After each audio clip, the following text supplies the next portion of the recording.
जय हिंद everybody, welcome to my channel warriors classes. आज के इस वीडियो में हम लोग फिर से 10 या 20 इम्पोर्टेंट फिक्स प्रेपोजिशन के क्वेश्चंस करेंगे। और इसके पहले हमने लगभग 20 इम्पोर्टेंट फिक्स प्रेपोजिशन कर लिया है। तो आइए आज की वीडियो की शुरुआत करते हैं। वीडियो को शुरू से लेकर के अंत तक जरूर देखिएगा, एक एक कॉन्सेप्ट बिल्कुल अच्छे तरीके से आपको समझ में आएगा। तो देखिए, आज का जो हम पहला नंबर ले रहे हैं, यानी कि हमने लगभग 20 कर लिया है, तो 21 से स्टार्ट कर रहे हैं।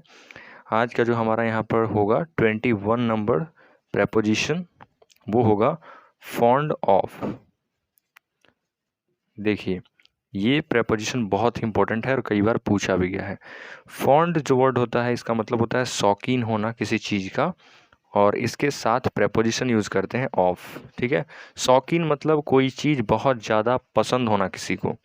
जैसे मैं कहूँ कि मुझे कॉफ़ी बहुत ज़्यादा पसंद है, मुझे कॉफ़ी पीना अच्छा लगता है, तो यानी कि मैं कॉफ़ी का शौकीन व्यक्ति हूँ। इसलिए हम यहाँ पर फॉन्ड के साथ क्या यूज़ करेंगे, ऑफ। जैसे I am fond of coffee, I am fond of coffee. तो देखिए, हमने यहाँ पर फॉन्ड के साथ प्रेपोजिशन यूज़ कर दिया है ऑफ। ठीक है, एक एक क्वेश्चन बिल्कुल आसानी से समझते चलना है। ये फिक्स प्रपोजिशन आपको याद करना होता है, इसका कोई अलग से मेथड नहीं होता है। ठीक है, तो आप एक एक हमारे साथ याद करते चलिए और अपने माइंड में एक एक सेंटेंस बनाइए। जैसे हम यहाँ पर बना रहे हैं, I am fond of coffee, वैसे आप भी बना सकते हो कि he is fond of T, Radha is fond of dancing. ठीक है, यहाँ पर आप खुद से बना सकते हो। तो चलिए 22 नंबर देखते हैं हम, नेक्स्ट नंबर जो कि है प्रपोजिशन। तो 22 में है full of. Full of, full के साथ भी प्रेपोजिशन यूज किया जाता है ऑफ। इसको भी याद रखें। फुल ऑफ का मतलब क्या होता है, फुल ऑफ का मतलब होता है भरा हुआ होना। जैसे कोई कोई गिलास है और वो पानी से भरा हुआ है, या कोई स्टूडेंट्स से भरा हुआ कोई क्लास है, या हम कह सकते हैं कि कोई गिलास जो मिल्क से भरा हुआ है। तो भरा हुआ होना, इसका मीनिंग क्या होता है फुल ऑफ का, से भरा हुआ होना। और फुल के साथ प्रेपोजिशन यूज करते हैं ऑफ। जैसे हम लिख सकते हैं, the glass was full of milk, यानी कि ग्लास दूध से भरा हुआ था। तो हम यहाँ पर फुल के साथ प्रेपोजिशन यूज कर रहे हैं ऑफ। ठीक, बिल्कुल आसानी से समझना है। नेक्स्ट देखिए 23 नंबर। 23 में है फील्ड, और फील्ड के साथ प्रेपोजिशन यूज करते हैं विथ। ठीक है, फील्ड विथ, याद रखें। ये जो फ्रेज है फील्ड विथ, इसका भी मतलब वही होता है, से भरा हुआ होना। जैसे कि था फुल ऑफ, यहाँ था मिल्क से भरा हुआ है ग्लास। ठीक है, ग्लास जो था वो मिल्क से भरा हुआ था। और फील्ड विथ का भी मतलब से भरा हुआ होना।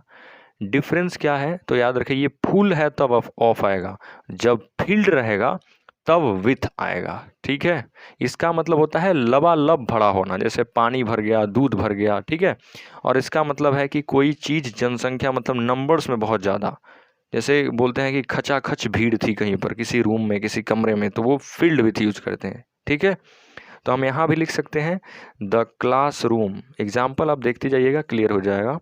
द क्लास रूम वाज, ठीक है, फिल्ड विथ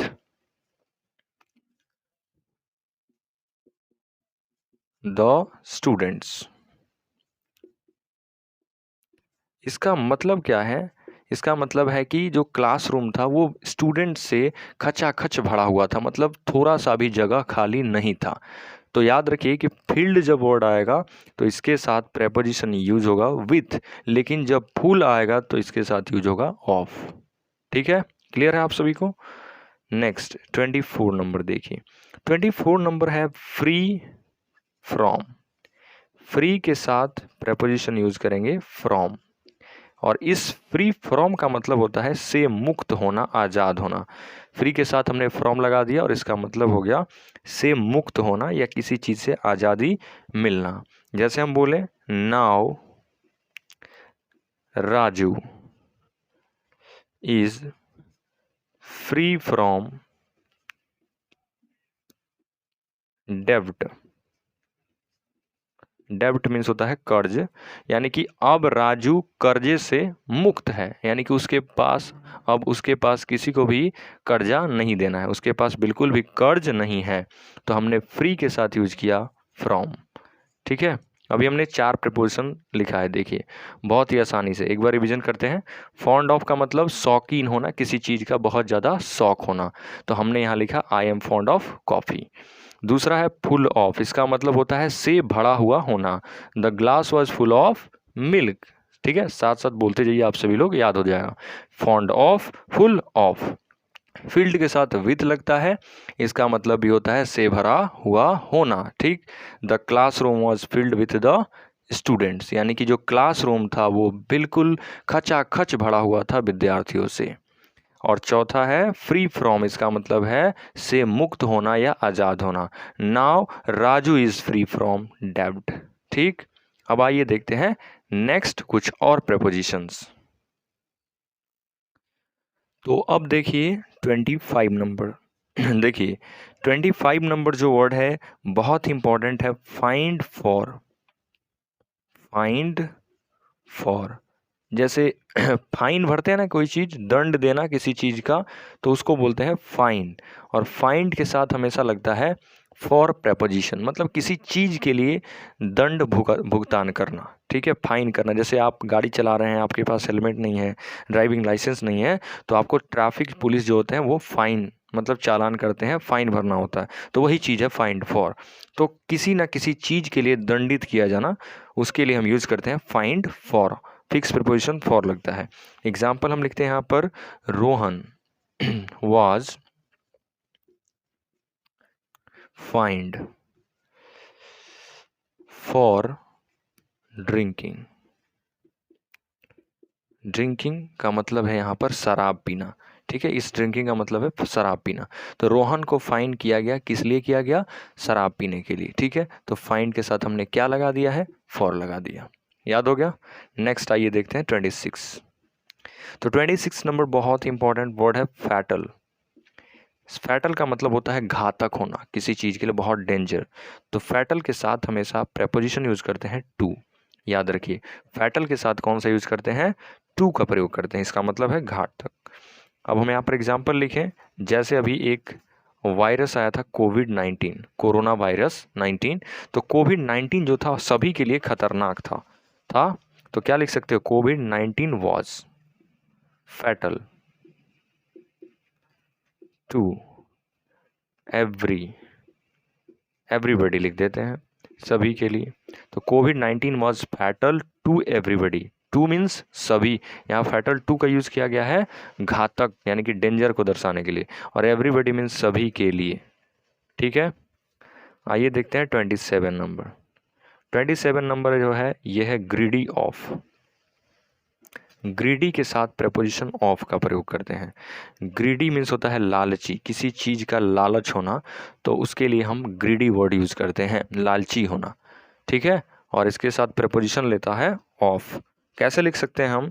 जैसे हिज फ्रेंड, मतलब कि उसका दोस्त, is greedy of, his friend is greedy of money, यानी कि उसका जो दोस्त है वो पैसों का लालची है। ग्रीडी ऑफ मनी, पैसों का लालची, उसको सिर्फ और सिर्फ पैसा चाहिए, चाहे वो कैसे भी मिल जाए।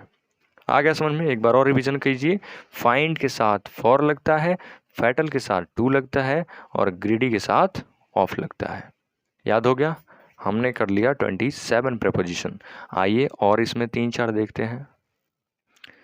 तो नेक्स्ट हम देखेंगे 28 नंबर। ये भी बहुत इंपॉर्टेंट है, कई बार एग्जाम्स में पूछा जा चुका है। तो देखिए ये जो वर्ड है ग्रेटफुल,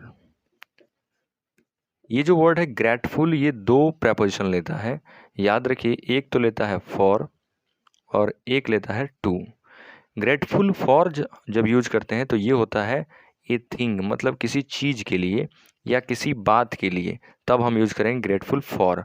और टू का यूज करते हैं ए पर्सन, यानी कि किसी व्यक्ति के लिए अगर हम ग्रेटफुल है, ग्रेटफुल मीन्स होता है कृतज्ञ होना, ठीक है। तो व्यक्ति के लिए है तो टू का प्रयोग करेंगे और थिंग के लिए है तो फॉर का प्रयोग करेंगे। एग्जाम्पल आप देख सकते हैं, जैसे हम कहें कि I am grateful to you for your help, यानी कि मैं आपका आभारी हूँ आपके मदद के लिए। तो ग्रेटफुल के साथ हमने दो प्रीपोजिशन यूज किया, एक तो टू किसके लिए, यू मीन्स है पर्सन, और फॉर यूज किया है योर हेल्प के लिए। योर हेल्प क्या है, एक बात, एक हेल्प मतलब एक चीज़, ठीक है। तो ये थिंग है और ये पर्सन है, पर्सन के लिए यूज किया टू और थिंग के लिए यूज किया है फॉर। आशा करते हैं आपको समझ में आ रहा होगा, ठीक। एक और देखते हैं 29 नंबर, देखिए 29 नंबर जो है ये बहुत ही इंपॉर्टेंट क्वेश्चन है। देखिए इसमें होता है इन्फीरियर, याद रखिए इन्फीरियर, और इसके साथ प्रीपोजिशन लगता है टू।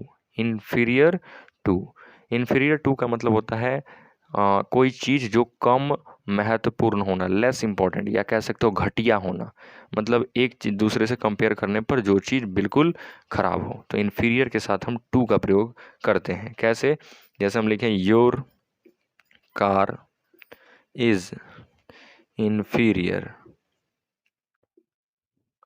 to mine, इसका मतलब है कि तुम्हारी जो कार है वो मेरे वाले कार से बिल्कुल घटिया है। तो हमने इन्फीरियर के साथ यूज किया है टू का। याद हो गया, इन्फीरियर के साथ कौन सा प्रीपोजिशन यूज करते हैं, इन्फीरियर के साथ यूज करते हैं हम लोग टू का प्रयोग, ठीक है। एक और देखते हैं 30, जो कि लास्ट प्रीपोजिशन होगा आज का। तो देखिए लास्ट आज का जो प्रीपोजिशन है 30 नंबर, ये है नॉक एट। नॉक एट का मतलब होता है खटखटाना, जैसे दरवाजे को पीटना या खटखटाना, उसको बोलते हैं नॉक एट। और नॉक के साथ प्रीपोजिशन यूज करते हैं एट का। इसका एग्जाम्पल हम देख सकते हैं यहाँ पर, who is knocking at, who is knocking at my door, यानी कि कौन मेरे दरवाजे को खटखटा रहा है। तो देखिए हमने नॉक के बाद एट का प्रयोग किया है, नॉकिंग एट, ठीक है। तो आशा करते हैं कि आप सभी को ये वीडियो पसंद आया होगा। ये है आज का लेक्चर नंबर 3, यानी कि पार्ट 3 है ये। अगर आपने इसके पहले वाला लेक्चर 1 और लेक्चर 2 नहीं देखा है तो बिल्कुल जा कर के चैनल पर देख सकते हैं। वहाँ पर हम इसके डिस्क्रिप्शन में प्लेलिस्ट का लिंक दे दिए हैं जिसमें तीनों वीडियोज़ हैं। जा कर के सभी वीडियोज़ को देखिए और अपने नोट्स बनाइए बेहतर, और ऐसे ही पढ़ाई करते रहिए। दोस्तों को भी शेयर कीजिए, चैनल को सब्सक्राइब कीजिए और वीडियो को भी लाइक कीजिए। जय हिंद।